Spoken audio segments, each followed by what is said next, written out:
Well, welcome to what promises to be a compact but stimulating discussion of one of the top challenges for peace and security today.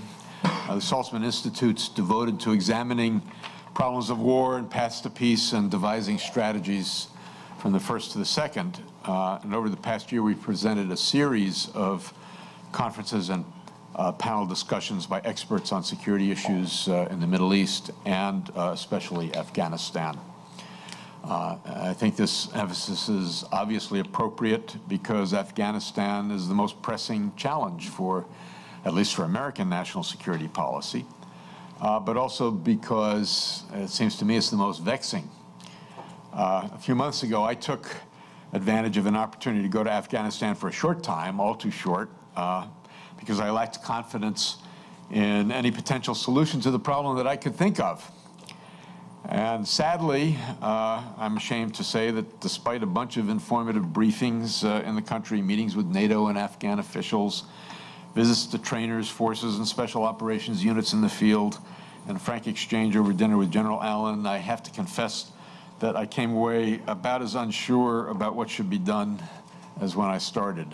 An embarrassing admission for someone supposed to be an expert on national security policy, but a reflection, at least I think, of the complexity and fearsomeness of the challenges and options. But the men you'll hear from now are much more experts on Afghanistan than I could hope to be. So I hope that we'll come away today with some better insights. One of the panelists originally billed for the event, Tom Gregg, has been forced to withdraw at the last minute, but fortunately we have an equally well-qualified observer to replace him, David Rhoda. Our moderator, Scott Smith, will now introduce the speakers and get them going.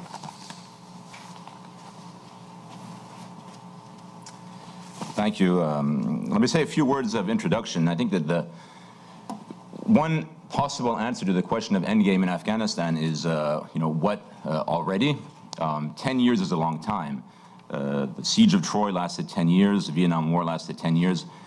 But I always thought in Afghanistan, if you look at the last millennia of history and pull out three common threads, you have historically an always weak state, historically an always strong society, and historically a great resistance to outside influence. And what are we trying to do? We're trying to build a strong state, we're trying to weaken or change society, and we're trying to do it with increasing amounts of foreign assistance. This, I think, will take more than 10 years.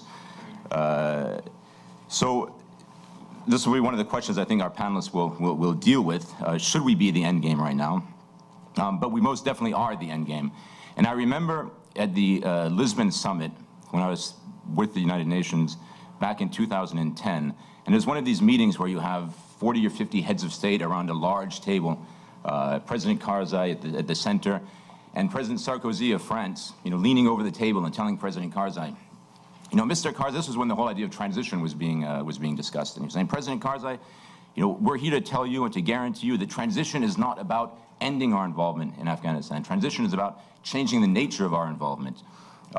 Right now, it seems very much to be about ending the involvement, and the idea of transition, instead of entering a new phase where assistance is more civilian than military, seems to be more characterized by words like exit strategy, or more uncharitably, but perhaps more accurately, a rush to the exit. And certainly, despite all of the disclaimers by policymakers now, that does seem to be the tone of the discussion, certainly in the media. I like this title, Endgame. It's a phrase that comes from chess, and chess, like Afghanistan, is a very complicated game. But the end game of chess is a part where enough pieces have been reduced that there's a certain amount of clarity on the board. And there are even objective moves that are ideal and that are not good. So when you read the commentary of chess masters on other games, you have excellent move or big blunder. And when chess masters play themselves, when they reach that point of the end game, sometimes looking 10 moves ahead, they decide this is, I can't possibly win. I offer a draw or I withdraw. That is certainly not the case in Afghanistan. And let me read briefly a paragraph that I think is from a recent paper by Hamish Nixon and Carolyn Hartzell that sort of sums up the much more complicated chessboard that we have in Afghanistan. They write, the conflict in Afghanistan is a confluence of intersecting regional and internal conflict structures, linking the post-2001 war on terror with regional tensions, internal historical rivalries, legacies of past conflicts, governance weakness, and war aid and drug economies. However, and this really shouldn't be a however, it should be and on top of it, the balance of these factors is changing over time, altering the complexion of the conflict as quickly as efforts to resolve it are introduced. So we're at an end game in terms of time, certainly not an end game in terms of seeing what the pieces are and what the ideal moves should be. Fortunately, here today we have two grandmasters of the Afghanistan chessboard. David Rode has gladly agreed to replace Tom Gregg, who couldn't make it. Because I spoke to him last night and he said he had to pull an all-nighter for a paper whose deadline was moved up. So just because you leave school doesn't mean you stop doing all-nighters. But as the New York Times South Asia Bureau Chief between 2002 and 2004, David was very much present and covering the opening moves of this conflict. I think it will be interesting to see how he sees how that's evolved, especially compared to the objectives that we had at the beginning. And in 2008, he was part of a New York Times team that won a Pulitzer for its coverage of Afghanistan and Pakistan. You have much more detailed bios of both of our speakers, so I won't go into I'll leave it at that for David. And Ahmed Rashid, for those who follow this conflict, needs no introduction. But I did want to recount, a little bit of an anecdote, because every time I hear Ahmed Rashid's name, I feel a sort of twinge of regret, because it reminds me of perhaps the biggest mistake I ever made. And that was between my first and second year at SIPA, I went to Afghanistan to do some research. And I was working for an NGO I'd worked with previously. And while I was in Kabul, I met another American who was there doing research on his own thesis on the Mujahideen. And he said, listen, why don't you stick around in Kabul for a few more months? I have good contacts with the Taliban, and the Taliban had just come into power. And, stay a few months, I'll introduce you to them. Maybe you could write a book about the Taliban. And I thought, I have my things in storage at the International House. I have the semester coming up. How do I explain this to the deans? And anyway, who would read a book about the Taliban? So for all of you, first year students who are about to go off, if you get an opportunity like that, don't worry about the storage policies of the International House. I think with the royalties that Ahmed has earned on that book, you could probably buy the International House. With that, just a few comments on format. We have to stick precisely to the time, so we'll end this at 12, and I'll have to be brutal about that as a moderator. I think we've agreed that Ahmed will speak first for about 30 minutes, and then David. Then we'll open it to questions. David has to leave at about 11:40, so if those of you who have questions in particular for him, we'll try to privilege those. With that, then, I guess I'll hand over to Ahmed, and you're welcome just to stay seated. Yeah. Can I stay seated? Yeah. I love your energy about the Greek war. I usually talk about, this is the longest war the U.S. has ever fought, and this is World War I and World War II combined. But of course, the Greek energy is very good, because all we now need is a wooden horse, to take the city and end this war and get the American troops out. I'm going to try and divide my, talk in three parts and talk about three crises that are faced in Afghanistan. There's an international crisis, a regional crisis, and a domestic crisis.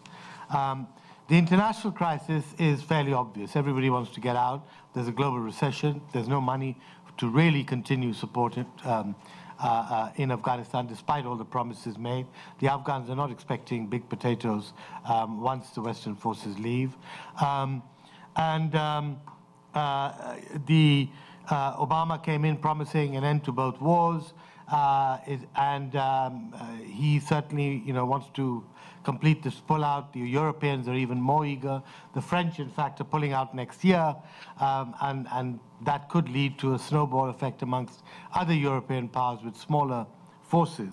So there is a very serious international crisis in terms of, will the money be available post-2014 for Afghanistan?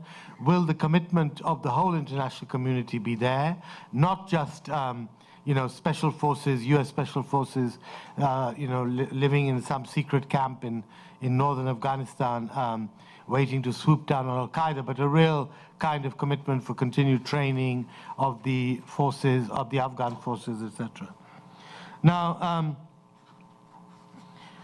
the regional crisis is even worse. I mean, when President Obama came in, he took the suggestion of many people, which was that Afghanistan needed a regional solution, and there needed to be a regional compact for non-interference in Afghanistan.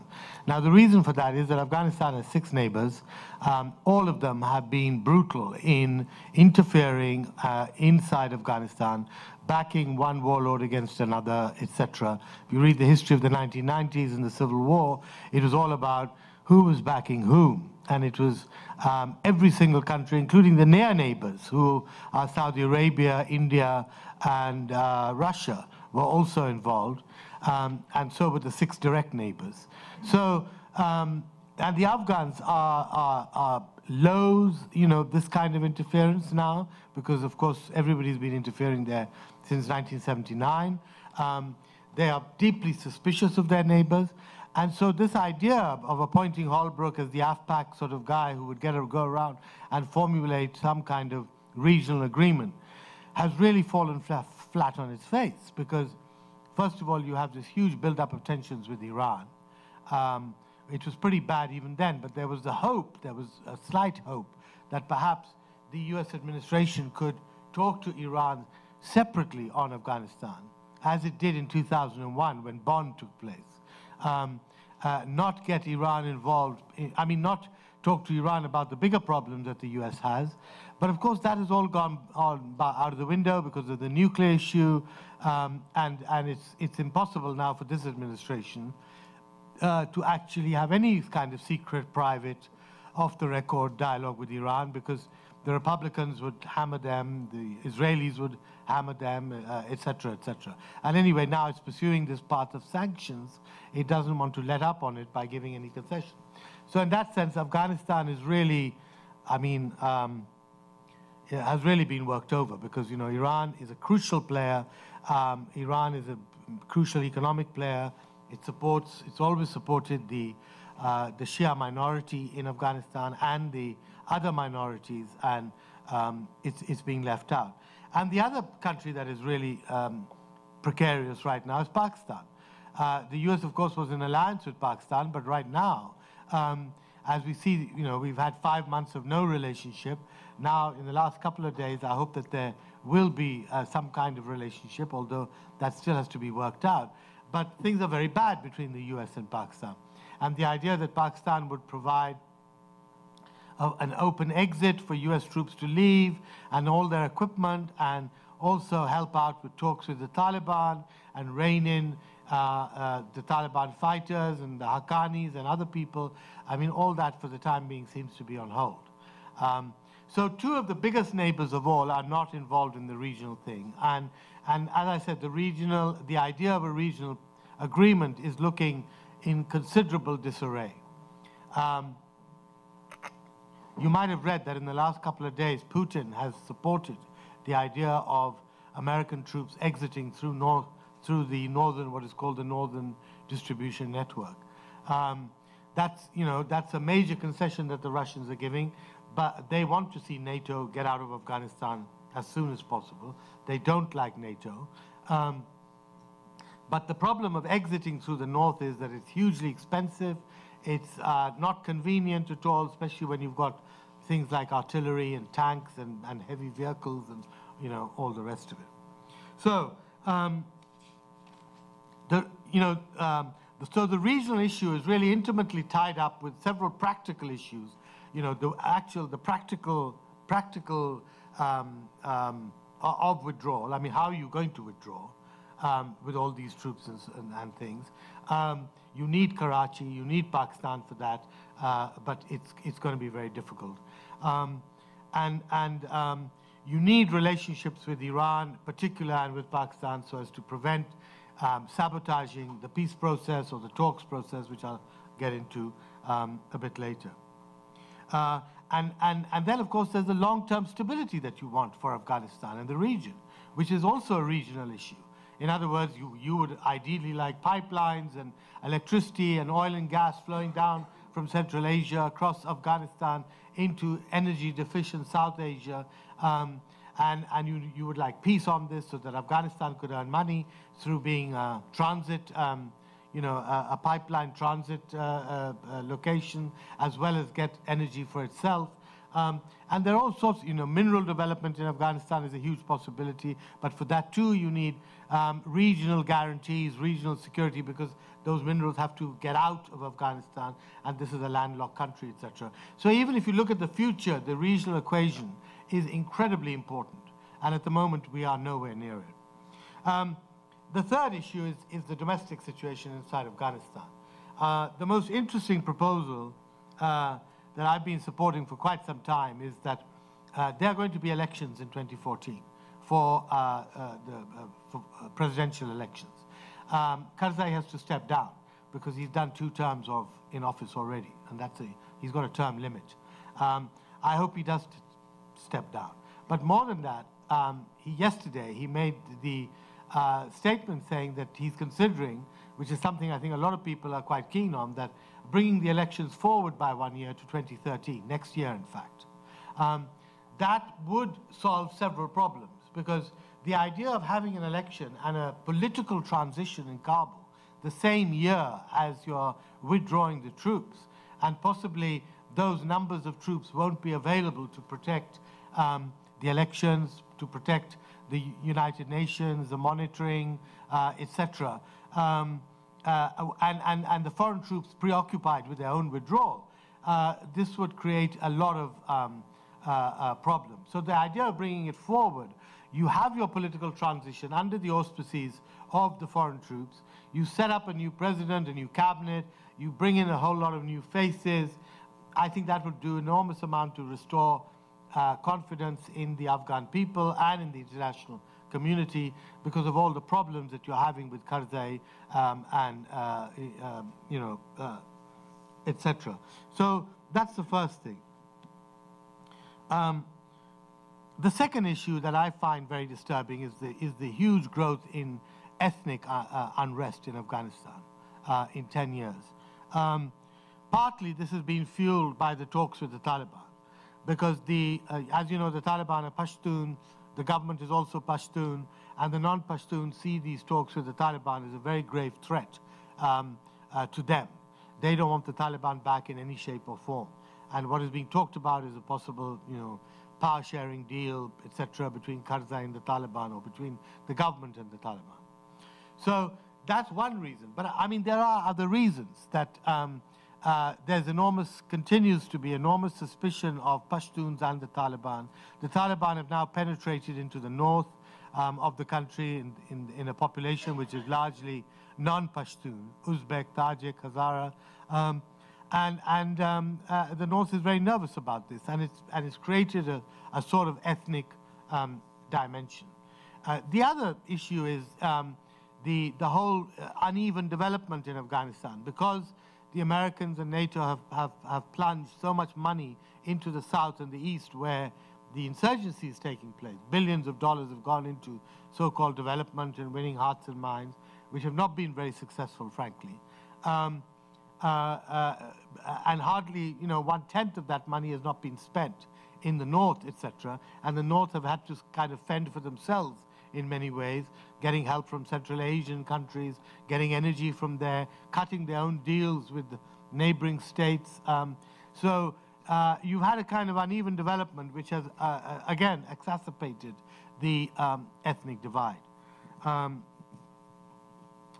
the third issue is that there are many issues, but I mean, one of the other last issues that I'll talk about is the ethnic divide in the military.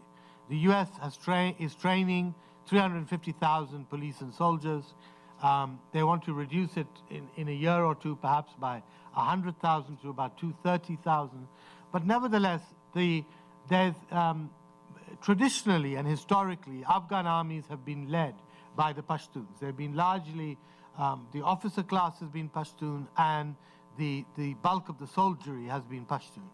Now, because the Pashtuns are linked with the Taliban and there's an enormous reluctance of Pashtuns to volunteer for the army, you have a preponderance of non-Pashtuns. The officer corps, in particularly high and mid-level, is mostly Tajik, and a lot of the recruitment is obviously coming from the minorities, and you have very few Pashtuns being recruited from the south. A little more from the east, but very few from the south. Pashtuns are being recruited, but they're the wrong kind of Pashtuns. You want Pashtuns from the south, from the insurgency-hit areas. And then you want Pashtuns from the east, which has traditionally provided the officer corps and the soldiery. And neither are Pashtun. And so this is exacerbated because you've got now Tajik Afghan units, you know, or mixed units, but predominantly Tajik, going into Pashtun areas. And this is creating, you know, a lot of resentment, etc., you know, for the Pashtun. So the ethnic divide. Thirdly, let me just touch on the economy. I'm not going to go into this briefly, but I think one of the biggest mistakes the US has made is that it has failed to build up an indigenous economy. The tens of thousands of Afghans who work for the foreign forces are all going to be rendered jobless in the next 18 months. What the hell do they do? Where do they go? And you know, I mean, in particular, this class of Afghans is precisely the children of 9/11. These are the kids who, you know, learnt English, studied, you know, worked with foreigners, believe in democracy, support, you know, women's rights, etc., etc. And these are precisely the guys who are going to be rendered jobless. And they will be either, you know, they'll try and leave. I mean, you know, these are your technocrats, Afghan technocrats who would stay on, and who know how organizations function, institutions function. But, you know, there's not going to be much of an incentive economic-wise, and there's a limit to how many people the government itself will be able to absorb from them. And for me, this is a real crisis. And there is not an indigenous economy. Because unfortunately, so much of the investment has been sort of hearts and minds for temporary, you know, to curtailing the influence of the Taliban. There has not been long-term investment in the economy. Now, the chances in 5 or 10 years, if peace comes, is very good in the sense, you know, the mineral development we talked about, Afghanistan is a transit sort of hot point for, you know, pipelines, etc. But that is way into the future. What happens in the first sort of 3 to 5 to 7 years of the transition, economically speaking? The other consequence of this is going to be, of course, that whatever gains have been made to curtail poppy production through massive kind of subsidies to farmers and all, that kind of money is not going to be available anymore. And a lot of these farmers are going to go back to poppy production simply because, you know, there has not been that kind of long-term investment in new crops, new high-value crops which people could sell, and the kind of infrastructure where, you know, they can, you know, freezing and canning and all that kind of thing, where they could actually keep their crops and sell them at a higher price, etc. So people are going to go back to a poppy. Now, finally, the other really big issue on the domestic scene are the talks with the Taliban. And this is really what I want to get into. As you know, the Americans have been talking to the Taliban for the last 9 months or so. This was a situation brokered by the Germans in Qatar over a period of about 2 years. There have been several meetings, and certainly one of the primary issues here was that both sides needed to show some confidence with each other. So you needed confidence-building measures, you know, early on in the game, and there's been discussion about opening a Taliban office in Qatar, where the Taliban, it would be not a representative office, a political office, where talks could be held, you know, round the clock, as it were, and other Afghan groups, civil society, women, etc., could come and meet with the Taliban and get, you know, the Taliban would kind of get exposure to these people and all the rest of it. But the opening of the office has got interminably bogged down because another confidence-building measure, which was proposed earlier by the Taliban and initially agreed upon by the Americans, was the exchange of 5 Taliban prisoners in Guantanamo in exchange for 1 American who was being held. And that has been bogged down for the last 4 or 5 months. And in fact, right now, the Taliban have suspended the talks, and we don't know when they will resume. Now, there are 2 or 3 problems here. The first is that these talks were set up with no preconditions. In other words, whatever, the Taliban were not expected to make statements of intent that we respect the Constitution or the President or anything like that. And nor were the Americans expected to make any preconditional statements. There is now a demand from many people in Congress and from people in the military that the Taliban actually make a statement of distancing themselves from Al-Qaeda and all the rest of it. Well, that is something that they've done in their literature already, and this is one of the issues that has bogged down. And the second issue has been that simply there is a division in the administration, which is quite strong. There's an element, certainly, the State Department, the White House want these talks to move forward as quickly as possible. DOD and probably the CIA are dragging their feet. One issue is that people are very, obviously the DOD and others are extremely sensitive about Guantanamo. Releasing anyone from Guantanamo like this could set precedents, etc. Now, this is very tragic when you think about it, that the first paper that Obama signed was the paper to finish Guantanamo. And we've still got Guantanamo, and it's still a bloody headache because the talks with the Taliban are revolving around Guantanamo. And Guantanamo is something that, you have not been able to resolve. And it's international now. I mean, the whole issue of Guantanamo. It's having an impact on, tomorrow it may have an impact on, trying to curb the Al-Qaeda in Yemen or Somalia or somewhere, because you're still holding prisoners from all these places. So Guantanamo is a huge issue. The second issue is this kind of belief, frankly, that is being still predominant in the US military that we are winning. We're winning what? There's no military victory in sight. There's no way you can defeat the Taliban physically on the ground, eliminate every single Pashtun who's fighting for the Taliban. Because if there are 15 million Pashtuns in Afghanistan, there are 40 million in Pakistan. And there's no shortage of, Pashtuns coming in and there only are, 100,000 troops there of American troops. So this is a bit disproportionate, So this idea that somehow you fight to the last minute of 2014 and then you withdraw and then you leave the Afghan troops to carry on the fight and they will stand there staunchly and carry on the fight, I think is really absurd, because I don't see the Afghan army being in a position to carry on the fight the way you are. And if there's no sign of a political solution, then the Taliban will be, I think, they are not right now wanting to take extreme measures, such as, wanting to capture the country or capture Kabul. They know their own weaknesses now. They know they can't do that. But certainly if there's no door left open for them to enter into some kind of negotiated settlement, then of course they will take extreme measures.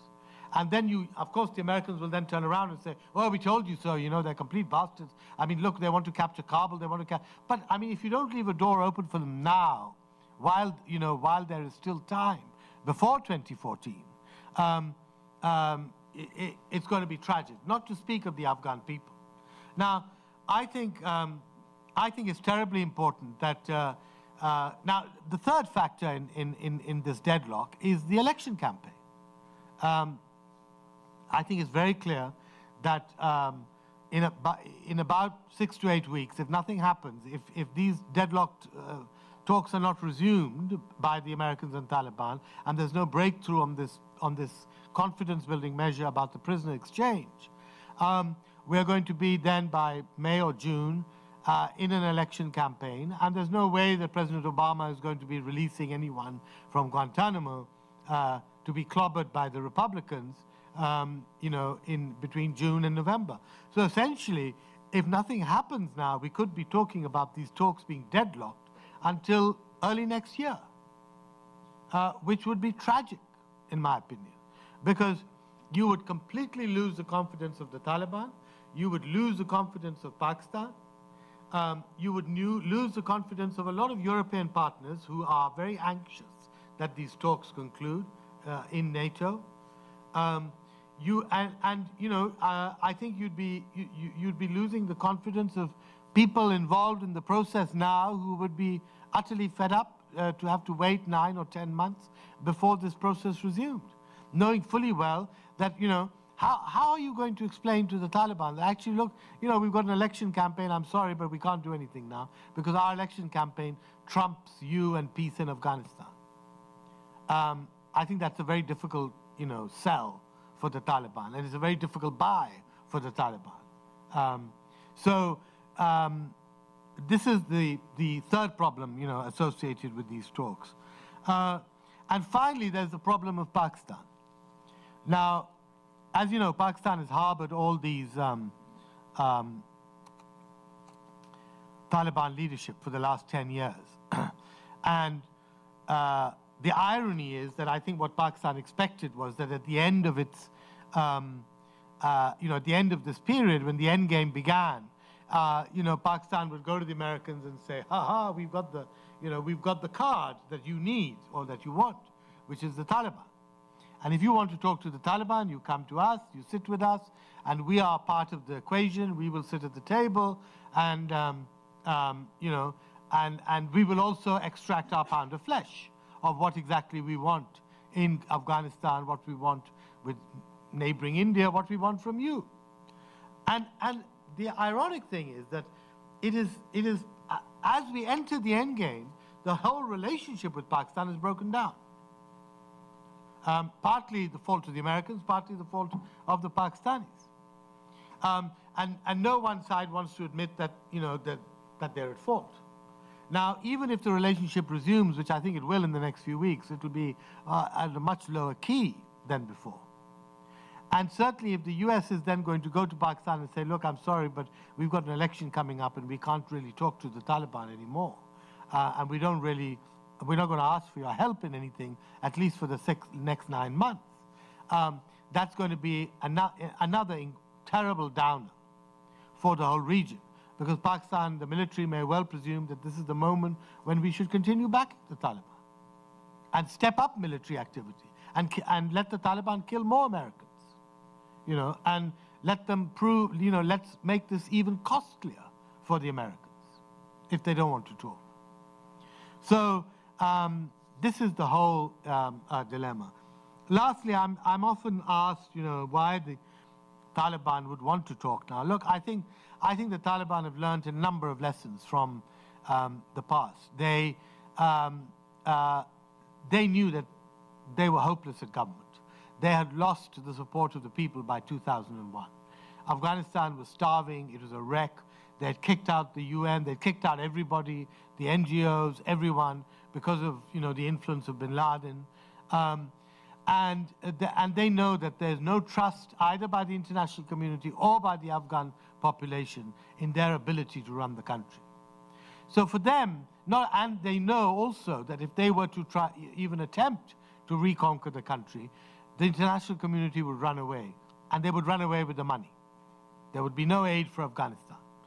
So better to work out some kind of power-sharing agreement with the existing government, which has a face that at least will still get foreign money, if it's Karzai or the next guy, whoever it is.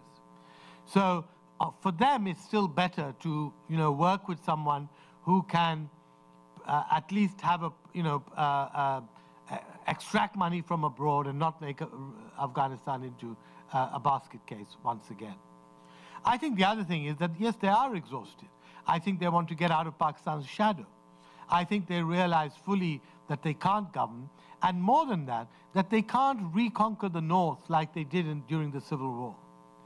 They cannot refight that war. If you remember, between 96 and 2000, they fought a very bloody civil war to conquer the country, basically. Now this time, the North is prepared. The non-Pashtuns are prepared. They're armed. They'll get support from India, from Iran, from other countries.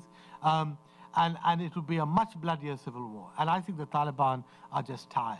and they want to go home from Pakistan, and they want some kind of peace.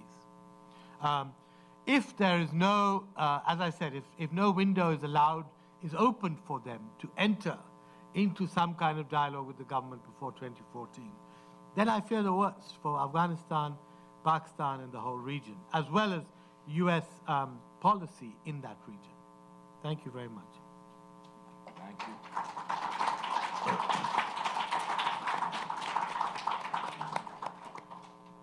Without further ado, David. Thank you, Scott. I first want to say I'm not a grand master of any form, whether it's chess or involving Central Asia, and Ahmed is the grand master. I was informed yesterday that I would have to be giving this presentation with, well, A, giving a 30-minute presentation, and then B, after Ahmed Rashid speaks. You can imagine my fright. I will not probably go for the full 30 minutes. I want to keep this short and let you ask questions, particularly of him, and I'll take questions too. But let's be honest. And I'm sorry I have to leave early. I actually teach a journalism class up at Brown University where I went, and I long ago had set up a trip where my students are coming down to New York today, and I'm meeting them at my office at Reuters at noon. So I apologize for having to leave early. I, roughly speaking, agree with what Ahmed has said. I think we've all failed. The United States has failed. I think the Afghan government has failed, Karzai, and particularly the Pakistani military as well has failed, and we can talk about that more in the Q&A. Just, again, in terms of the current situation, and you've probably seen this in news reports, and Scott mentioned I was in Kabul when it fell in 2001. There really was tremendous hope. And I think Ahmed will agree with me, there was a real opportunity. And I covered the war in Bosnia earlier in my career. And we have failed. We should leave. The question is how we should leave. But I am convinced we missed an opportunity, that there really was an opportunity. And there was a tendency in the Balkans to blame ancient ethnic hatreds, that these are just, barbaric people who want to fight each other forever. You hear some of that, it's expressed much more politely about Afghanistan now because the U.S. wants to leave. Again, we should leave. It's gone terribly, but we all missed an opportunity. Afghans were eager for a new Afghanistan, eager to resolve their own ethnic differences, and that has not happened in the last decade, and we're all responsible for it. The numbers are terrible. 3,000 civilians died last year. There's 30,000 asylum applications filed by Afghans. This is mostly this 9/11, the children of 9/11 that Ahmed referred to. Very skilled, Afghan moderates who want to be part of the world. Many of you have probably been there, but it's, the cities are so different from the villages, I have found. And, young Afghans, at least many of the ones I've talked to, sort of, want to be, and across the region are sort of looking for a third way. They don't want to be ruled by the Taliban and sort of forced to pray at gunpoint 5 days a week. They also don't want to be ruled by Americans with guns either. And they're, had this dream of something different, sort of following a rough example of, Dubai or Turkey or Indonesia. And in terms of what will, in terms of the lack of confidence, the current estimates are that at least, this is the officially declared amounts of money that's fleeing the country. This is people just taking money out in suitcases, was $4.6 billion last year. That's the equivalent of the entire Afghan national budget. 4.6 billion. That's the declared money. Estimates are that twice that amount is actually flowing out of the country. So things are falling apart rapidly. I wrote a piece a few weeks ago about the war. I'm going to sort of run through or do an expanded version of that piece. Some of the points in it are pretty basic, particularly compared to what Ahmed had to say. But I regret a few of the phrases in here, but sort of stand by the basic arguments. And it was written more for an American audience. The title is 5 Myths About the Afghan War. And again, it's simplistic in places, but these are my sort of rough thoughts on the myths and then what we should do. One thing that's sort of frustrated me is that there's a real view, and particularly on the American left, that just Afghanistan and the region doesn't matter at all, and we should just get out. What interest do we have there? We have none whatsoever. And I would argue that we do have an interest. I mean, there's obviously a humanitarian one and an ethical one in terms of, we have had thousands, tens of thousands of Afghans working with us for the last 10 years, and we are essentially going to abandon them. And they will face, I think, harsh retribution from hardline Taliban. That's a sort of ethical argument. Obviously, there's been real gains for women. That will disappear. And then the real hard-nosed argument for Americans, to be blunt, is Pakistan, which Ahmed referred to. This is sort of very crass to say, but Pakistan has, dozens of nuclear warheads. If Afghanistan becomes unstable or the Taliban take over large parts of Afghanistan, I believe that the hardline Afghan Taliban will work with the Pakistani Taliban, and you will then have a growing Taliban threat in Pakistan as well. From personal experience, I was kidnapped by the Taliban and held in the tribal areas for 7 months. I saw that the Afghan and Pakistani Taliban work hand in hand. And I think that there are elements that want to negotiate, and we should, negotiate with those elements. But this is a very serious threat to both Afghanistan and Pakistan. And, imagine, again, to be crass, what would happen to oil prices if the Taliban were somehow to seize control of a military base in Pakistan and get hold of a nuclear weapon. That's a worst-case scenario, but I'm as worried about Pakistan's long-term stability as I am about Afghanistan's long-term stability. Things have simply gotten, worse each year. I think the Pakistani army is overconfident about its ability to handle the Taliban. They've lost control of the Pakistani Taliban, and it's sort of a Frankenstein that the U.S. helped create in the 80s, Pakistan nurtured through the 90s, and it's a very dangerous situation. So that's why the region is important. Another sort of assumption among Americans is that all Afghans want American forces to leave immediately. Absolutely all Afghans want American forces to leave. And the message I hear, and this is, my bias would be this is from the sort of, again, the educated urban class. They don't want Americans to leave immediately. They're actually angry at the idea the United States will simply walk out of the country. They want the U.S. to have a political settlement that somehow has a chance of stabilizing the country. They want Afghan security forces to be funded. An immediate and hasty withdrawal, they, at least that group of Afghans, see that as an additional betrayal. They want a sort of very planned withdrawal, and not that the U.S. just sort of runs for the exits. And I'm afraid that that's what we're doing. I think if there is an immediate withdrawal, there's an assumption in the U.S. that an immediate withdrawal will just bring peace to Afghanistan. All the fighting will stop. I disagree with that. Ahmed, can and should talk about this. Michael Semple, who's he's been an advocate for a long time of talks with the Taliban. He says that any further acceleration of the U.S. withdrawal will actually reduce the chances for a peace agreement, and it actually increases the chances of a civil war. Meaning, again, the U.S. heads for the exit. Everybody just sort of braces for another civil war, and it's important that we do this very methodically and slowly. A fourth assumption about, or myth about the region, that all Taliban are rabid fundamentalists uninterested in compromise. Ahmed's just talked about that. I generally agree with him. I think that they are seriously interested in talks. They do know their limits in terms of running the country and being part of the international community. And I think we absolutely should pursue talks and force a divide in the Taliban, see if there are moderates who will compromise and those who won't. It's definitely worth pursuing.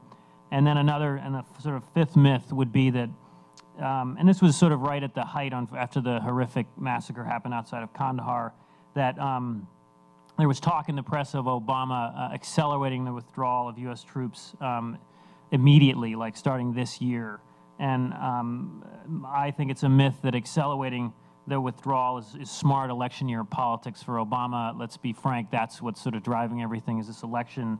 That window has passed. I don't think they're even talking about it now, but at the time I was arguing, it's bad for him politically to be, leaving Afghanistan in a panic. It's a clear military defeat, and that's not going to look good for him in an election year. All of this argues for some kind of settlement and a much more orderly withdrawal. I then sort of try to talk about what should the U.S. do, and it's an incredibly difficult situation.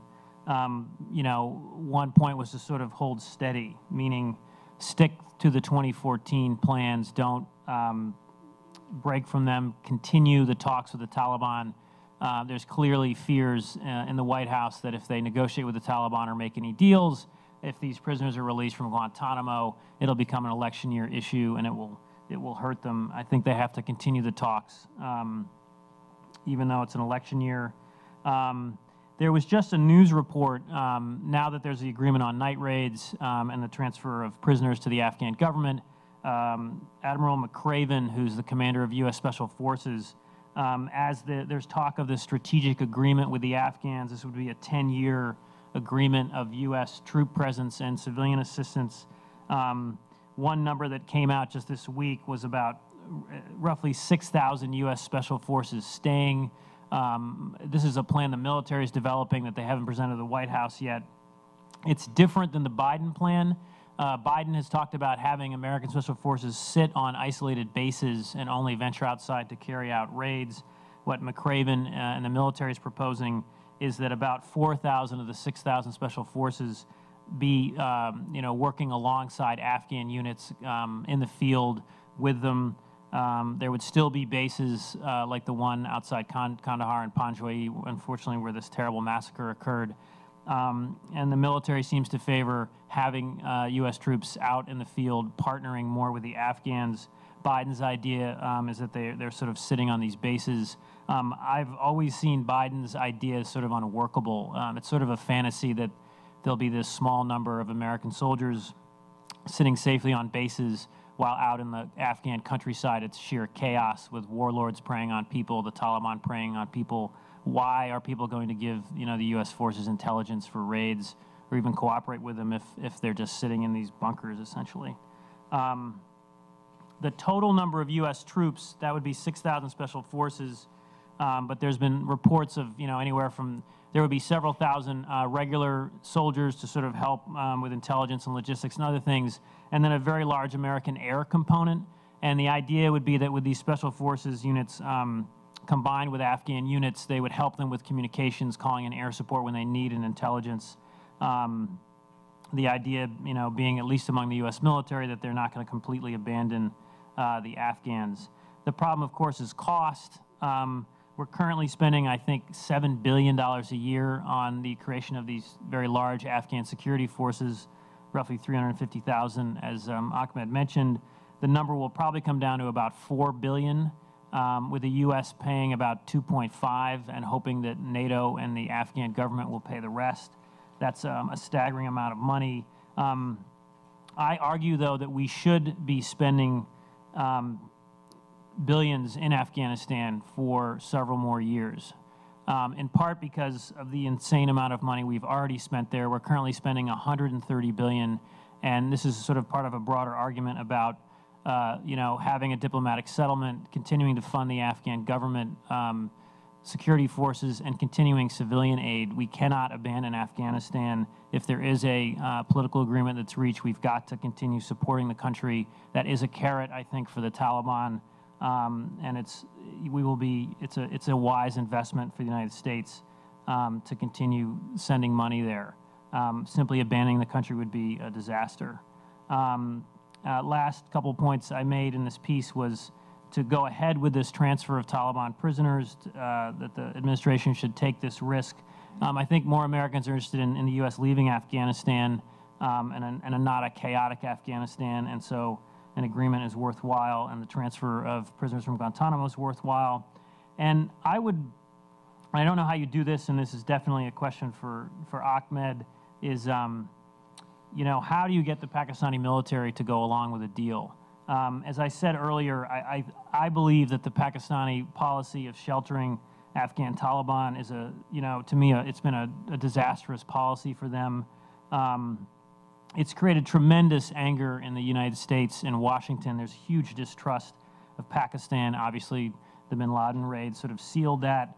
And I hear from American officials this real frustration with, if the Pakistani army wants to shelter these militants and believes they can control them, then they can deal with them in the future.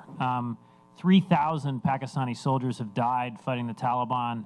Thousands of Pakistani civilians have died in suicides attacks from the Pakistani Taliban, and it's just to me a tremendous disservice to Pakistan, the game the ISI has played and continues to play, where they think they can control militancy. There are problems, and this I'll just sort of wrap up. I agree that moving forward the elections would be extremely helpful. These are sort of questions also for Ahmed in a sense. Karzai has talked about leaving office. There's rumors that one of his brothers would run, which I think, obviously that solves nothing. And maybe elections won't matter because this sort of elite that's been enriched through primarily the U.S. contracts for supplying the American military will continue to be in command. Will that make a difference if there is an election? The ethnic divide that Ahmed mentioned in Afghan forces is a huge problem. It is, a Tajik and Hazara-dominated force. When they come into the South, it's a disaster. Most of the troops don't speak Pashto, and they're seen essentially as foreigners. And I don't think there's a military solution. I agree with him. This gets back to the need for a political settlement. And I also agree that we failed to build an economy. I'm working on a book about the sort of civilian effort since 9/11 and what a disaster, frankly, it was. And to me, it was as important as the military effort, but we focused, so much of our activities on the American military. You've heard the number. We spent at least $1.2 trillion in Afghanistan and Pakistan since 2001. 95% of that money, 95%, went to the deployment of American forces. That leaves $68 billion, though, that did go to the State Department and other civilian agencies. And, the sense is that we looked for short-term solutions. We're going to build 100 schools in a year. NGOs can't handle that large a project in such a short time, so much of the money went to contractors. There was very little effort to build up Afghan capacity. It was all about American priorities. USAID needing to show that it spent the money quickly, creating metrics that would impress members of Congress, and we've gotten, virtually or very, very little from that $68 billion. And my book is an effort to, look at what went wrong on the civilian side and try to, and this may sound naive, look for a new way to engage the region that's not so military-based, somewhere between this massive, these massive military efforts and complete abandonment. We can't disengage entirely from the Middle East. I know people are excited about fracking here, but we're going to be buying oil from the region for decades to come. We are intertwined in it, and it's a fantasy if we think if we just pull out our forces, we're somehow not a huge player in the region.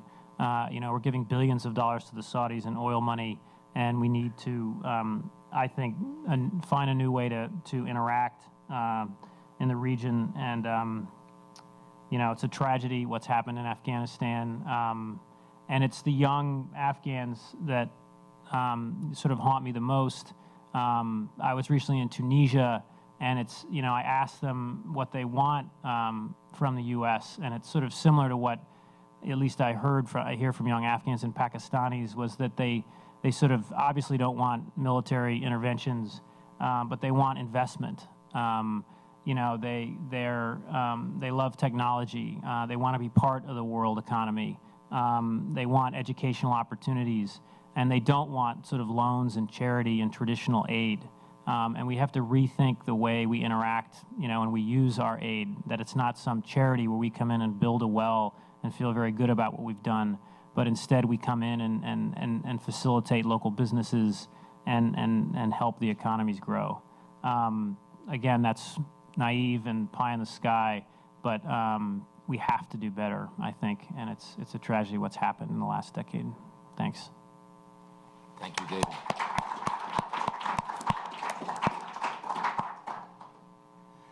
Normally, it's the privilege of a moderator to ask the first questions, but I'm willing to forego that if there are questions right now, and maybe I'll add some things later on. Yeah. Hello, my name is Tyrathca. I teach politics at Amherst College, and I'm an alumnus of SIPA from too long ago. I think it would help a lot of us in the analysis of this to hear more about the Taliban themselves.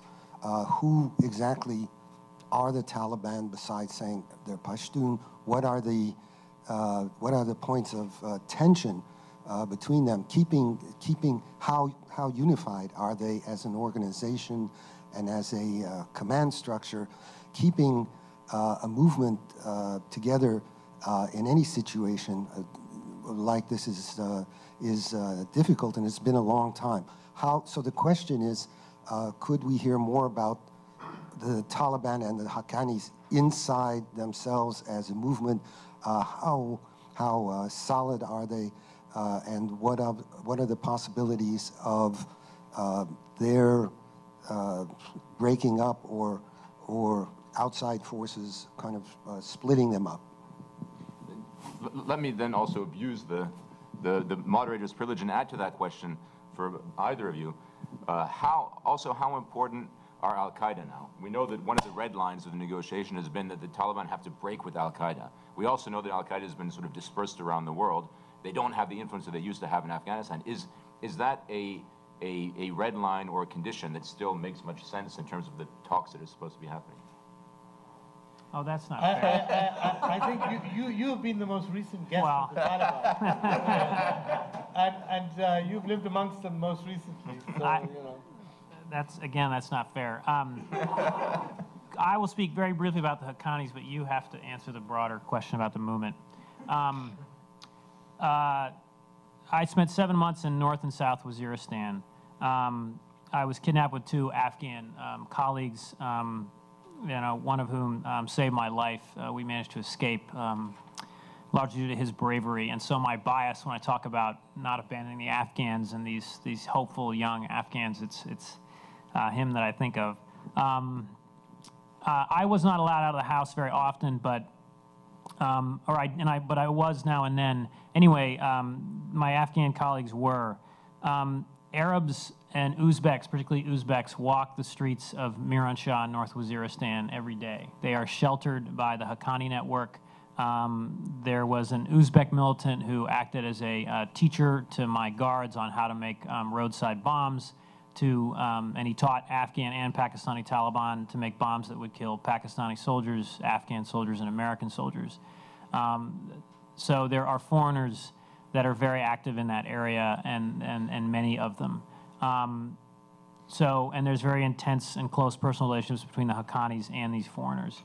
I think, though, that that they would be loyal to a decision by Mullah Omar. They are looking. Tom Gregg, who couldn't be here, knows this quite well because he spent a lot of time in eastern Afghanistan. Looking for a political settlement. They want, I think, positions in host Paktia and Paktika,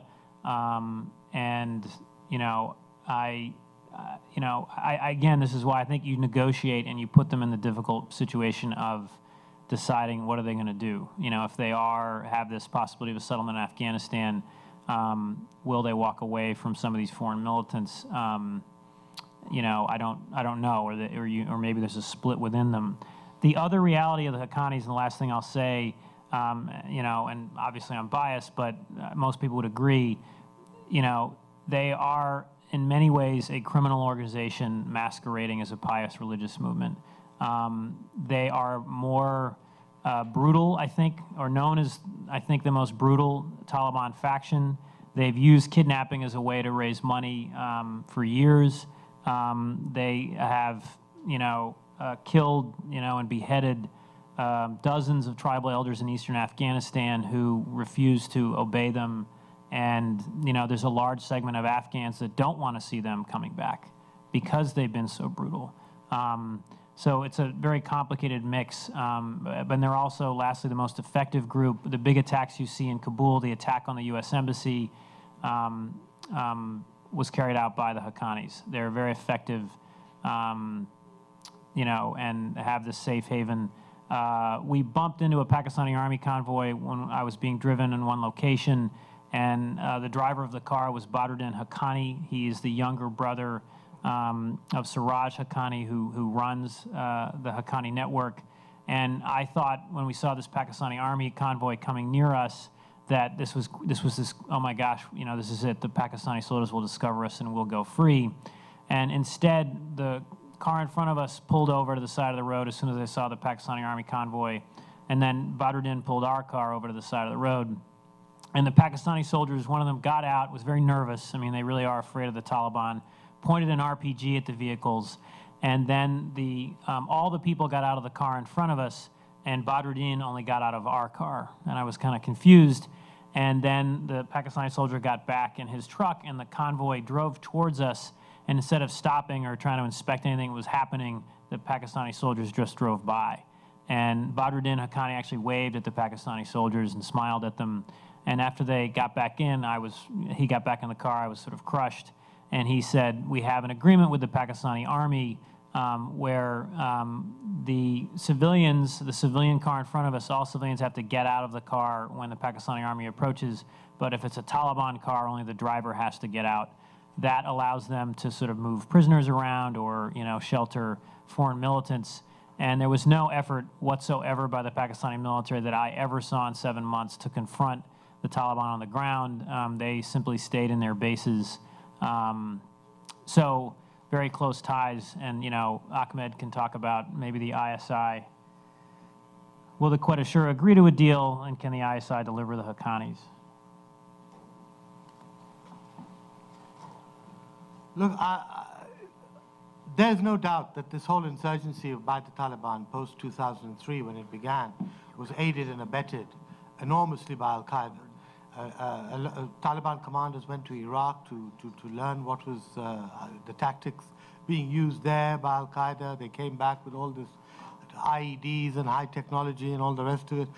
So, and they've used Al-Qaeda fighters inside Afghanistan. They've used Central Asians and all sorts of other foreigners. So there's no question that there has been a very close relationship. Now, I think what the Taliban are now suggesting is that they want to break that, both at the political level and at the support level, and not take any further support from them. But, you know, as I said earlier, this can't be a precondition. This is not something the Taliban are going to do overnight, right at the beginning of a dialogue process. I think the process of negotiations, they will slowly do that. And at the end of the negotiations, they will give a commitment, you know, to break with them. Now, of course, there's no guarantee, but I mean, that's the way that, you know, certainly I see the scenario. And a number of Taliban, at least retired Taliban who I speak to, that's how they see the scenario. That they've had a very close relationship with bin Laden and Al-Qaeda for the last 16, 17 years. And this is not something that can be broken like that. They are also very scared, and this also goes true for the ISI, that any break of relations with any of these former actors, the ISI, Al-Qaeda, the Central Asian groups, the Chechens, whatever, that can lead to these groups sabotaging any dialogue process. In other words, assassinating Taliban negotiators, massacring their families, you know, kidnapping their brothers and sisters or their families. Because don't forget, I mean, this peace negotiation is going to be fraught with enormous difficulties within the opposition movement, the guerrilla movement. And we should not underestimate the threats that the Taliban negotiators face. For example, in the last few months, there's been enormous pressure on the ISI to allow the families of the negotiators who are sitting in Qatar to be removed from Pakistan and come to Qatar. And some families have been allowed to come. But that shows how scared the negotiators are, that their families are very vulnerable in sitting in Pakistan, either because the ISI might kill them, or because Al-Qaeda might kill them, or because somebody else might kill them. So, you know, you have to look at all these issues. I think the ISI believes that it controls the Taliban to a very large extent, and that it can kind of deliver the Taliban if and when relations with America or whoever improve. I think that's largely probably false. I don't see. I think the Taliban have moved away considerably from the ISI's control. They are fed up with the ISI. One of their first criticisms with almost any interlocutor that they meet with is to not criticize the American occupation of their country, but to criticize the Pakistani micromanagement of their politics.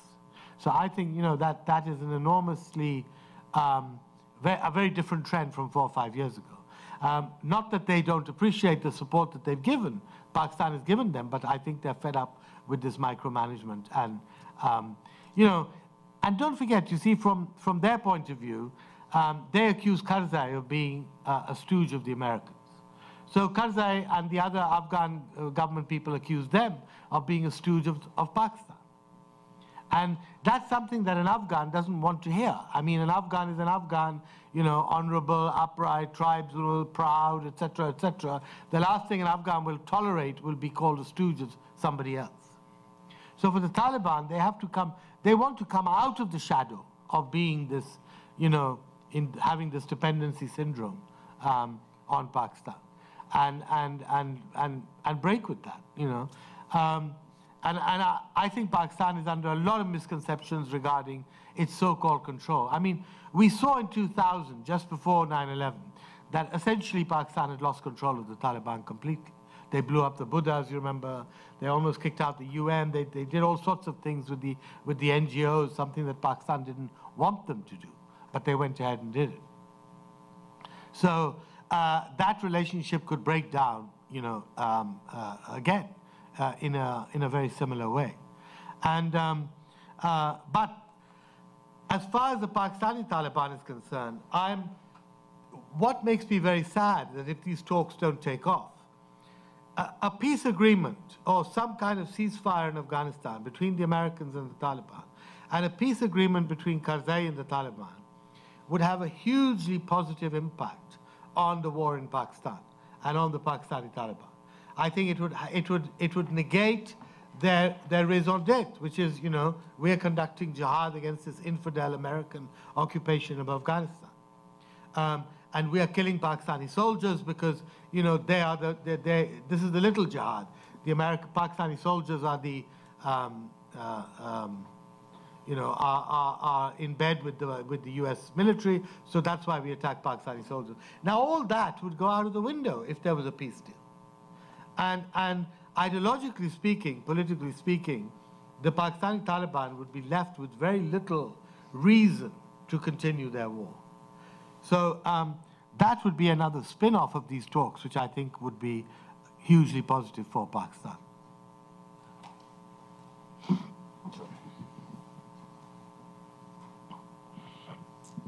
I'm Tariq Barkawi from the Politics Department at the New School. I have 2 questions for both of you. One, I wanted to push back a little on the idea that the American military thinks that they can win in Afghanistan. My sense is they want to be done with it and go and think about the air and naval conflict with China. That there's not a lot of people left who think that there's going to be either a military or a state-building solution in Afghanistan. So I wondered what maybe your reactions are or your views are on what the U.S. military have to say. Second question is a state-building question. There seemed to have been some success at the provincial level in setting up Afghan security and political institutions. And I'm wondering how firm are the links between places like Helmand, as my British colleagues call it, and Kabul. You know, what can stand without the Western presence in terms of an Afghan security presence in the provinces? Who wants to take that one first? I can do Helmand if you want. You want to talk about the military? Well, look, I don't think either of us said that the U.S. wants a military victory, that the U.S. military want a military victory. I mean, I didn't say that, certainly, and I know, that's not what I'm saying that the U.S. military believes in.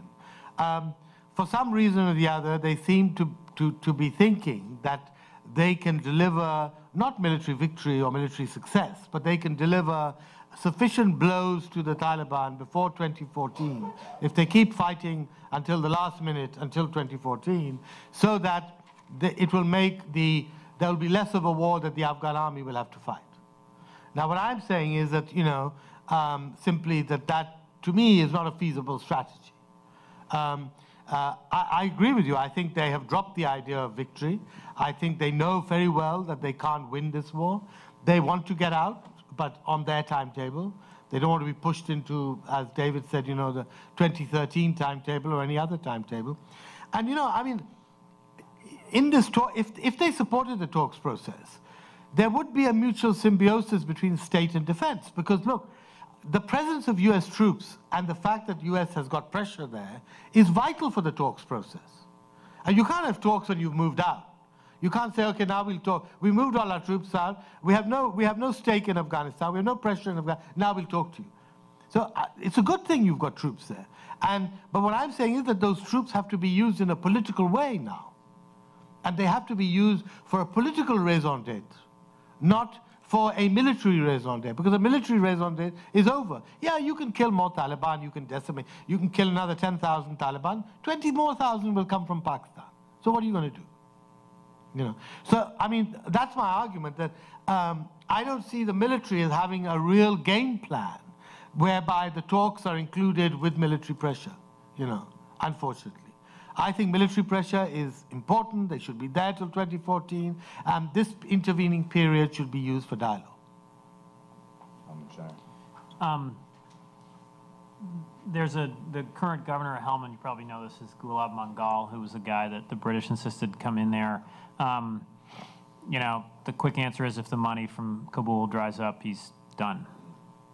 I mean, Helmand's a sort of not fair example because the poppy crop just distorts everything. And the Taliban, and to be fair, since the American surge started, security has vastly improved in Helmand. Poppy cultivation is down. When you blanket, I believe there's 20,000 American Marines in Helmand now and 10,000 British.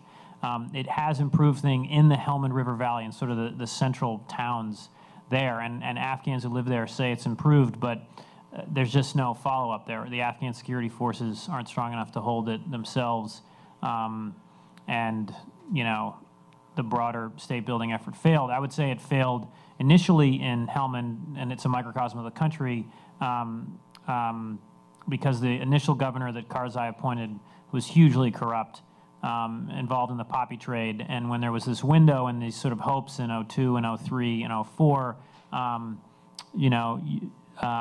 you had, basically this criminal running the province. And the United States deployed 125 troops in Helmand for the first 3 years of the American effort. And essentially, they were primarily special forces, and they let the local governor run it. They did the same thing in Kandahar with Gulaga Shirzai. So, in short, we failed, but we didn't try very hard, and we sort of missed the window when it existed early on.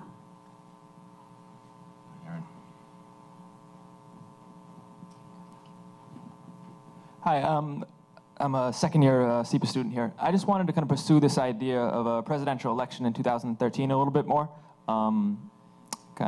If this deadline was brought up, or if this date was brought up, politically, who would it benefit? And do you believe that kind of an alternative to Karzai and maybe the other political structures that have been in place would be able to develop in time? And do you think we can meet the kind of logistical challenges within that, within a year or a year and a half? Well, I mean, there are mixed opinions about this. I'm told by Afghans that the elections can't be brought forward by a year. But clearly, if their political decision is made, it will happen. And the NATO troops will obviously help. I think, NATO, US will be able to guarantee much greater security in 2013 than they would be in 2014 when everybody's thinking about leaving, and all the equipment has left the country or is about to, whatever. And I think it would be of huge benefit to have a fresh face, a new cabinet, a new bunch of people to deal with the aftermath of the American withdrawal and with the Taliban also. Now, I think one issue in this election would be, would you be able to get talks moving with the Taliban so that they could actually participate in these elections in some form or shape or the other? Would they agree to? Would they sabotage it? What would be the Taliban's position? What could the government and the Americans do to assuage the Taliban if these elections were brought forward so that they did not undermine them? I mean, these are all very big imponderables, The assumption is that if there's a peace deal with the Taliban and a ceasefire, and then there's sort of negotiations for power sharing, you would need some kind of law jirga or something to validate a new peace power sharing agreement. And how would that fit in with the elections? I mean, all these are important, big questions. But I think overall, overarching everything would be the idea of a new government and a new face, which would perhaps inspire more confidence in the Afghans than Karzai can at the present. Let me just interject that on Tuesday, Ahmed was at a talk in Washington where he proposed this idea of moving the elections up to 2013. And on Thursday, Karzai gave an interview saying that perhaps he should move the elections up to 2013. So we're perhaps dealing with some powerful voices here. Let me also note that another interesting development on elections is that the former Interior Minister Jalali has announced that he would run in 2014, which not too many people have picked up on, but which I think is a fairly decent sign, because one of the problems that you have is Afghans are faced between, on the one hand, Karzai possibly continuing either through his brother or a state of emergency or some kind of rigged constitutional amendment, or the abyss, which is what happens after 2014. It's the end of the term. It's the end of the international presence. Nobody knows, what follows. The idea of having another candidate who also happens to be Pashtu, who has a fairly good reputation as a not that corrupt Minister of Interior, is, I think, opens a new sort of possibility that it's not either Karzai and his successor or the abyss. There's actually not to use the term a third way, but there is another political current that people can begin to get behind.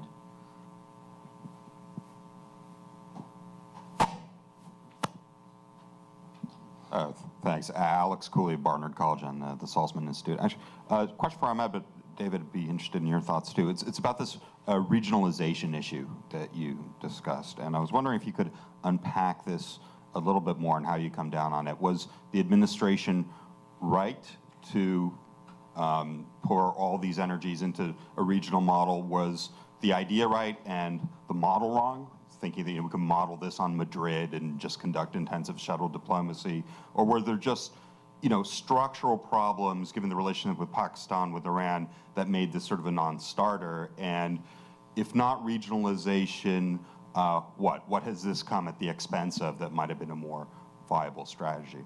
Thanks. Well, I think what essentially went wrong was that India was initially included in this whole AFPAC. Holbrooke was given the mandate for, to deal with India as well.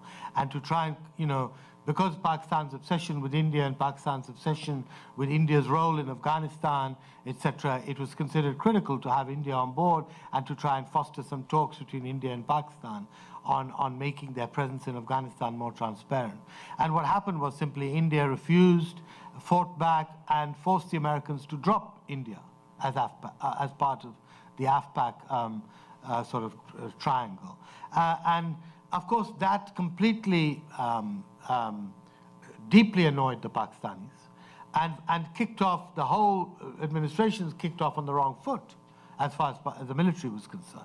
Because the military said, oh, well, here we are, typical America, they're kowtowing to the Indians. India is the new Israel, whatever Israel says, the Americans do. Whatever India says, the Americans do. So there was a real lack of cooperation and unwillingness to support a regional process which Holbrooke was trying to run, I think because of this India factor. India wasn't involved. But I think the other factor simply was that not enough effort was put into it. I mean, you really needed a full-time negotiating team to go from country to country to country and broker this. And it was not the job of one man. It was a job of, a lot of people, a lot of American diplomats should have been involved in this. It was a multi-dimensional process because you had to talk to people from China to Russia to, South Asia, Central Asia, the Middle East. It was a huge performance, and this could not be done by a Dayton conference or something like that. It needed to be done nitty-gritty, meeting each country individually, finding out their problems with the other country, whatever it was, or with Afghanistan, and then trying to work out a sort of middle ground. And that effort really wasn't put into it. I think the administration made 3 mistakes in 2009, and it's part of our system. They also were coming in. The economy was in free fall, a lot on their plate. I think, and Scott talked about this, and if you can talk about this more, the elections in 2009 were critical, and there was talk of maybe a person I just mentioned earlier, Gulaga Shirzai, possibly running against Karzai. I'm not sure Jalali would do that well. There's a suspicion of the Afghans who've lived abroad. I'm sure you've heard this. They're called dog washers. It's a reference. The theory is that that was their job when they lived in America. But and so the U.S.'s policy in the end in the elections was this level playing field approach, where they sort of encouraged everybody to run from Zah Khalilzad to Jalali, and every Afghan that was talked to Abdullah thought they were the Americans' chosen candidate. To make a long story short, my understanding is there wasn't a clear either strategy the administration had towards the election, or they just didn't have the nerve to try to, frankly, engineer Karzai's ouster. And I think that would have been very difficult, but there was sort of no clear approach, and Karzai was sort of mishandled as well. There's talks of these kind of blow-ups he had with Holbrooke after the elections. I know that after those meetings, Karzai demanded to speak on the phone. These were when they were trying to talk to him about a runoff. He demanded to speak to Hillary Clinton and to Obama, and both refused. There was again, they're coming after Bush. They want to do the opposite of him. It's a tendency in every administration. And there was a sense that Bush had coddled Karzai too much, so they were going to get tough on him. That backfired. He felt isolated and angry. Anyway, so they made a mistake in the election. Related thing, Holbrooke was essentially undermined. There was a lot of infighting in the administration. Jim Jones considered him an enemy. There was opposition in the White House to him even leading any kind of diplomatic effort like that. That helped kill regionalization. And then the third mistake, I think, was the deadline for troop withdrawal that was announced at the moment you're carrying out your surge. Whatever you think of the surge, if you're going to do one and you're trying to use the soldiers to create pressure for negotiations, you don't announce that you're leaving. That was a tremendous mistake. I think it was an effort to sort of, deal with the American political scene and say, you either surge or don't surge. You don't try to do both. And that deadline, I think, just really undermined the pressure that might have been brought to bear on the Taliban and I think on the Pakistani military also. Yeah, just on the Jalali point, I mean, who knows how he'll do? But the main point isn't so much that he will necessarily be a serious contender. The point is that there is now an alternative, and it's a development from 2009. In 2009, as David mentioned, you had several prominent Afghans, dog washers and non-dog washers, who were meeting in Dubai and trying to decide, who should be the one that runs and who will get behind them, and they couldn't agree. And as a result, there was no credible opponent to Karzai except for Abdullah, who frankly was not that credible anyway.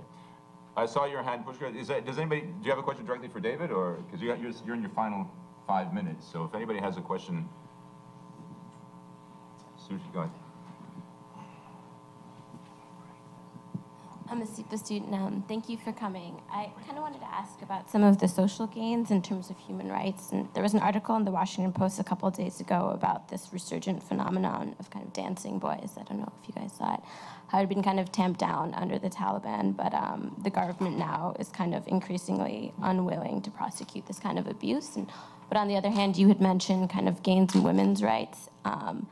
And I was just kind of wondering, how real is this kind of like social progress that people do talk about for women, and what could we expect to happen under a Taliban government power sharing deal? I think there really have been gains, and the U.S. government has done a really poor job of explaining this in terms of 6 million or 4 to 6 million girls being in schools that had not been in the past. It was amazing, again, and this is my earlier experience, seeing these classrooms where you'd have, a 12-year-old girl in first grade sitting next to these, other students who were half her size, but she had been unable to go to school, and she didn't really care. She was so sort of desperate for education. There's been a huge success also was the healthcare sector in Afghanistan. Life expectancy is up. Maternal mortality rates are way down. One interesting aspect of that was that the health aid was distributed all through NGOs, not through contractors. It was funded more consistently. There was more long-term planning. That was actually a successful development program. And, it's hard to know, but I think, women's gains in southern Afghanistan will be lost if the Taliban come back in. Again, the Taliban's a very, very broad movement. They're not all hardliners, but my guards were told and believed that girls' schools were built by Westerners because that was where Americans were teaching Afghan girls to be prostitutes. Other Afghans believed that schools were being used to convert Afghans to Christianity. So that's why they were blowing them up. And unfortunately, these young guys believe these stories. And, I think there will be a lot of losses. And there really have been gains. The economic growth in the cities has been tremendous. A lot of it's distorted because of its foreign aid, but there have been hundreds of miles of roads built. It's not that absolutely nothing was achieved, and maybe the media was too critical of not covering that side of it enough. But where the U.S. did fail was security, and too little effort, and then a surge with a deadline. And as long as these safe havens exist in Pakistan, there was no way to ever secure the country. Thanks.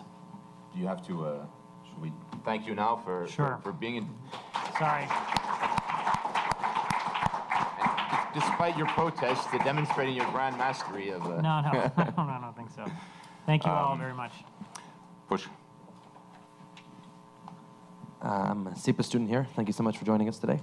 I have two questions. The first one is that it's much sexier to talk about negotiations with the Taliban and much less sexy to talk about Afghan government reforms. I think many people have argued that it's sort of a flip side to the same coin, that two things should happen at the same time, and that maybe this is the time at the end of the Karzai administration before moving forward to make some serious governmental reforms, whether it's political parties or maybe getting rid of the first past the post system. Is there any chance that this could happen before 2013, 2014? And the second question is sort of looking back, is there any parallel with ISAF and NATO, US leaving Afghanistan, and sort of a parallel with the way the British left and South Asia in 1947, because of their own economic woes, sort of trying to slap something together, some agreement, and move out as fast as they could. Is there any parallel there?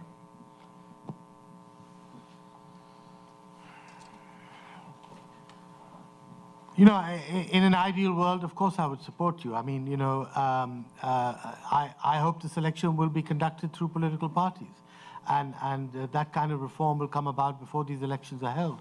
I think one of the reasons for the failure of the elections in the past and the corruption and the rigging and all the rest of it was partly a result of that. And Afghans cannot mature properly, and they cannot cross ethnic boundaries unless there are proper political parties and Parliament itself can't function properly without political parties. We've seen that also. We've seen two parliaments really fail to elicit real credibility and also real pressure on the government.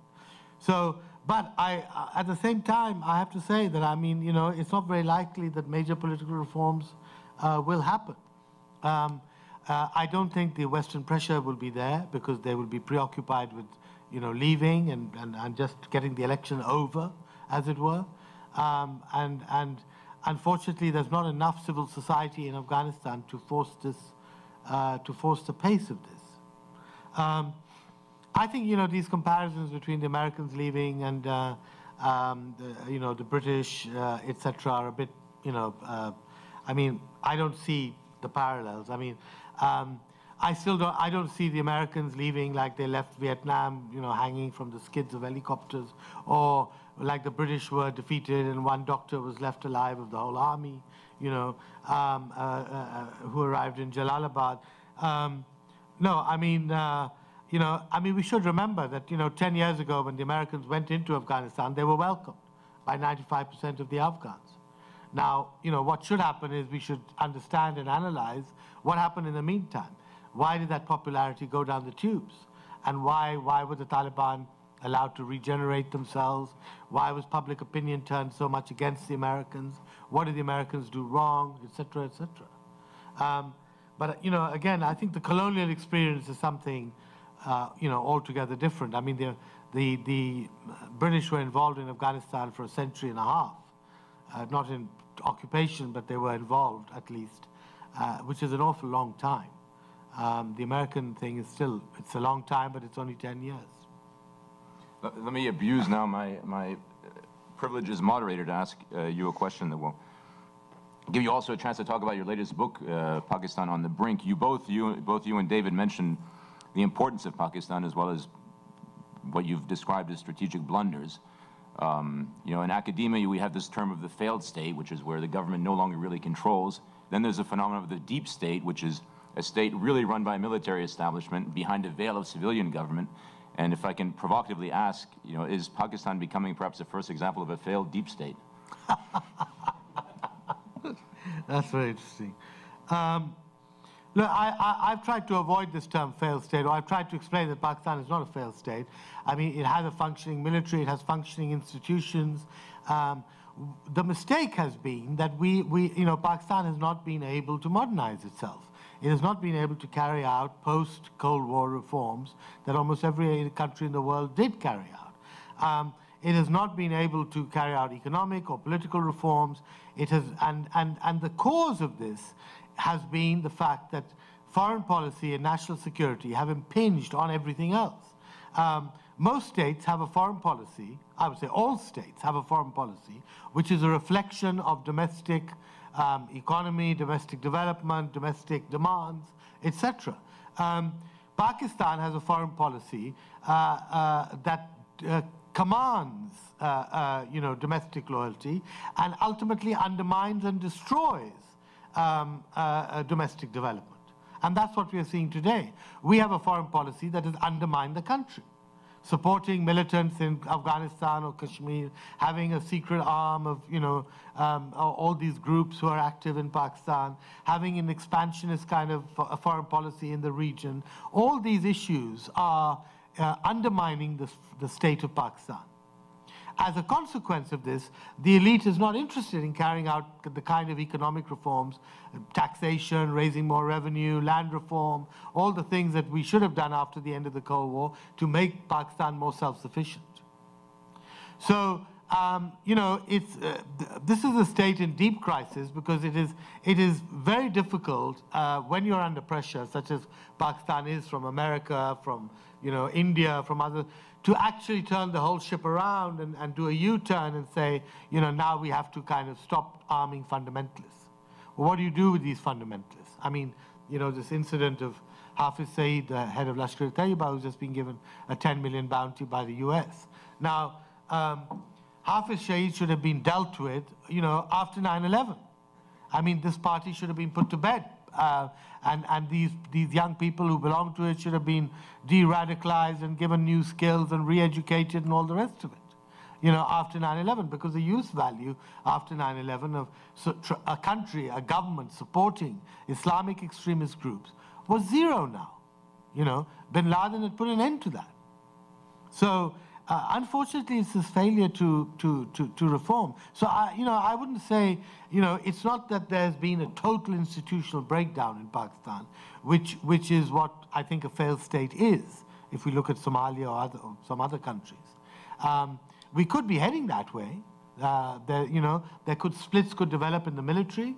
There could be a very serious uprising by the Pakistani Taliban, which embraces the whole country and which divides the military. There are all kinds of very scary scenarios out there. But at the moment, I think, we're still holding. I must say, there's another theory a lot of Pakistanis have, which is that we'll muddle through. Well, we're past the stage of muddling through. Because, as I said, the impingement now of your national security policy is so serious on undermining the state, you can't muddle through without major changes. I think we'll make this probably the last question, since Ahmed has a plane to catch to London for the launching of his book, which you should all buy. Hi, Elizabeth Valkenier, and I teach at the Helmand Institute here. And could you tell us what the Russian engagement has been, and to what extent they are now, recently, to what extent are they helpful to us, and to what extent they pursue their own aims and policies? The Russian engagement in Afghanistan has been very double-sided. Probably I would call it two-faced. They have been obsessed with and fearful of the NATO presence in Afghanistan and the US presence. They feared that especially these bases in Central Asia that the US has would turn into permanent bases, and that the US would somehow replace Russian influence in Central Asia. Well, of course, that hasn't happened, because these bases are pure military bases. In fact, America has done very little to help the Central Asian states, or to economically, or to draw them out from the Russian orbit, as it were. In fact, I would say that in the last 10 years, if anybody has gained influence in Central Asia, it's been the Chinese, who have come in a very big way, economically, investment, and other things. But on the other hand, the Russians also are very scared of the Taliban. They hate the poppy production. They've been quite supportive of the Americans in fighting the Taliban and in combating poppy production, and are constantly criticizing the Americans for not doing enough in cutting back on poppy. And after a lot of negotiations, they've agreed to this northern pipeline of goods, so that US and NATO can bring in their goods through the Caucasus and Central Asia. And now there is a deal being worked out, or which is almost worked out, I think, for US forces to withdraw through Russia and Central Asia, which of course is much more difficult, because when you withdraw, you've got all these thousands of vehicles and thousands of heavy equipment and containers and all the rest of it. The Americans obviously don't like that, because it's very expensive to do this as compared to Karachi and using Pakistan. But they are certainly, Putin seems to have given the go-ahead for this just in the last few days. And the Americans seem to be preparing for this. So, the Russians are playing. Now, of course, it'll suit the Russians for the Americans to move out of Afghanistan. But at the same time, they're very wary as to what is going to be left behind. Are the Taliban going to threaten Central Asia? Is poppy production going to suddenly overflow and swamp, Russian cities, which it is doing already, by the way. So again, it's this kind of it's not a very clear policy or strategy. Good.